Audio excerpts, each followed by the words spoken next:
Sconcerto ma anche tanta rabbia per quello che tutti ormai hanno definito come un atto vandalico. San Giuseppe è sparito dal presepe realizzato dai volontari del gruppo Natale sotto le mura di Castelfranco. È una cosa comunque squallida, triste, fatta da qualche idiota che veramente non ha di meglio da fare. Penso che sia uno scherzo di cattivo gusto comunque a mio avviso, ecco.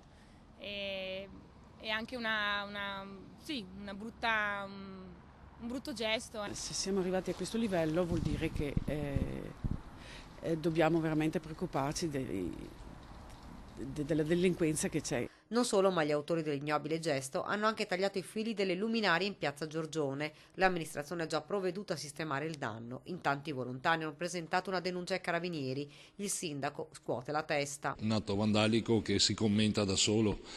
Mi auguro che sia una ragazzata e che si pentano in qualche modo. Tuttavia ha lasciato un po' di rammarico nei confronti di coloro che l'hanno realizzato e di cittadini che ne apprezzavano la bellezza. Intanto è stato sistemato un sosia, sperando che chi ha preso l'originale lo possa riportare. Mi auguro che li trovino, che sia una ragazzata e che dopo una bella ramanzina, insomma, questi ragazzi, se sono loro, capiscano che non sono cose da fare.